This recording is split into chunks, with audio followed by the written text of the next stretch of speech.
Professional creativity চ্যানেলে সকলকে স্বাগত। গতকাল একটি এসএসসি মামলা সুপ্রিম কোর্টের অন্য বেঞ্চে মানে কোর্ট নম্বর 16-তে লিস্টেড ছিল শুনানির জন্য, যেটি টেন্টেড নয় বলে দাবি করা হয়েছে। পরবর্তীতে তারা আবেদন করলেও অ্যাডমিট কার্ড ইস্যু হওয়ার পরেও 1806 জন ক্যান্ডিডেটের তালিকা প্রকাশ করেছিল কমিশন, সেখানে তাদের নাম রয়েছে, তারা টেন্টেড ক্যান্ডিডেট হিসেবে পরীক্ষা দিতে পারেনি। তারা যাতে পরীক্ষা দিতে পারে, তারা টেন্টেড ক্যান্ডিডেট নয় এটা প্রমাণ করতে পারে, তার জন্যই single bench to Kolkata high court থেকে শুরু, ডিভিশন বেঞ্চ থেকে সুপ্রিম কোর্ট পর্যন্ত সেই মামলা পৌঁছেছে। তো গতকাল সেই মামলা শুনানি ছিল। সেই শুনানি হচ্ছে কি না হচ্ছে বা শুনানিতে কি কি হয়েছে আর পরবর্তী স্টেপ কি রয়েছে, তার বর্তমান স্ট্যাটাস কি রয়েছে, পুরো বিষয়টি আমরা দেখে নিই। চলুন।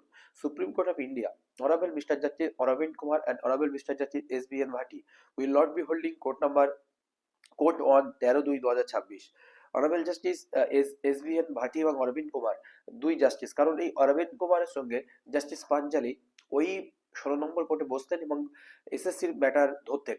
Hence the matter listed before the bench comprising Honorable Mr. Justice Pankaj Mittal এবং Honorable Mr. Justice SBN Bhatti, court number 9 on 13/2/2026। ওই দুইজন অ্যাডভোকেট না থাকার জন্য, ওই যে ম্যাটার গুলো ছিল, সরি বিচারপতি না থাকার জন্য মিস্টার জাস্টিস পঙ্কজ মিত্তাল এবং অনারেবল মিস্টার জাস্টিস এস.বি.এন. ভাটি বেঞ্চে 9 নম্বর কোর্ট নম্বর 9 13/2/2026 মানে গতকাল will now be taken up by bench compromise honourable justice Pankaj Mittal এবং honourable justice Vipul M Pancholi. এখন বেঞ্চ কম্প্রোমাইজ কি হচ্ছিল, জাস্টিস পঙ্কজ মিত্তাল এবং honourable justice Vipul M Pancholi except party and matter ছাড়া।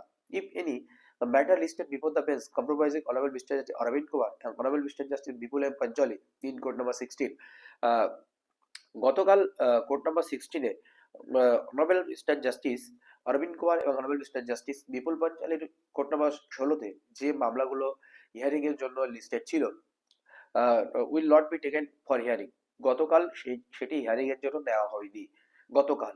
And further dates in this matter will be notified shortly, এই date খুব শীঘ্রই জানানো হবে। সেই মতো ডেট কি এসেছে না এসেছে পুরো বিষয়টি আমরা দেখে নেব। আবারও কি এই মামলার জন্য বিচারপতি পরিবর্তন হলো, সেই বিষয়টিও আমরা এখানে খেয়াল করব। কালকে বেশ দীর্ঘক্ষণ ধরে অনেকেই অপেক্ষা করেছিল যে এই মামলার শুনানি শুরু হবে, কিন্তু নির্ধারিত টাইমে কোর্ট নট ইন সেশনে ছিল।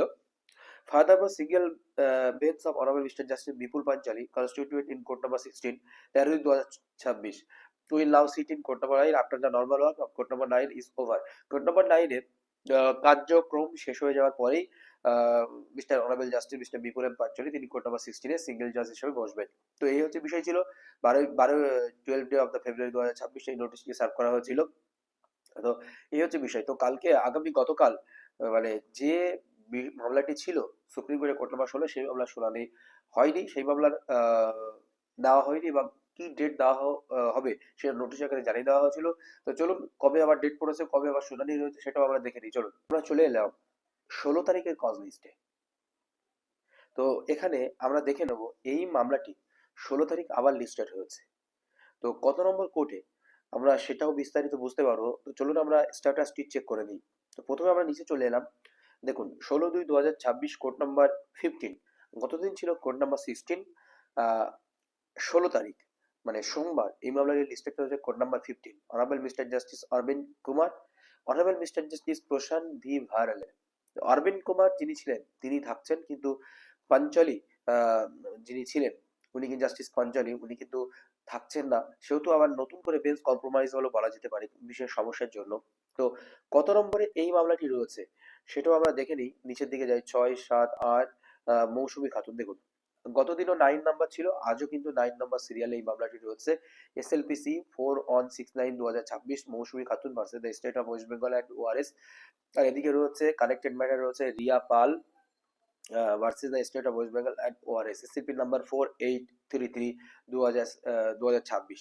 তো এই হচ্ছে পুরো বিষয়। দেখুন এই যে জায়গাটি এরা কি সুযোগ পাবে, তো আমরা গতদিনের কিছু মামলায় দেখেছি যারা টেন্টেড ক্যান্ডিডেট রয়েছে তারা সুপ্রিম কোর্টের দ্বারস্থ হলেও তাদেরকে এই পরীক্ষার শেষ পর্যায়ে বা নিয়োগ প্রক্রিয়ার শেষ পর্যায়ে এসে কিন্তু কোনো কোর্ট ইন্টারফেয়ার করে তাদেরকে সুযোগ দিচ্ছে না। এমনকি কমিশনের যিনি অ্যাডভোকেট থাকছেন তিনি বারবার বলছেন এই মুহূর্তে যদি সুযোগ দেওয়া হয় সব শেষ হয়ে গেছে, আমরা এই মুহূর্তে কি করে করব। তো সত্যি এরা যদি টেন্টেড না হয়ে থাকে কোনো কারণবশত, কারণ একটি হিসাবের গরমিল বা অর্ডারের একটি গরমিল রয়েছে যেখানে অনেককে টেন্টেড দেখানো হয়েছে কিন্তু তারা টেন্টেড নয়, এমনকি তারা সার্ভিস দেননি অন্য সার্ভিসে প্রবেশ করেছে তাদেরকেও টেন্টেড দেখানো হয়েছে, এখন তারা পরীক্ষা দিতে যাচ্ছে কিন্তু অ্যাডমিট কার্ড বাতিল করা হচ্ছে। এরকম একাধিক ইস্যু কিন্তু এখানে রয়েছে।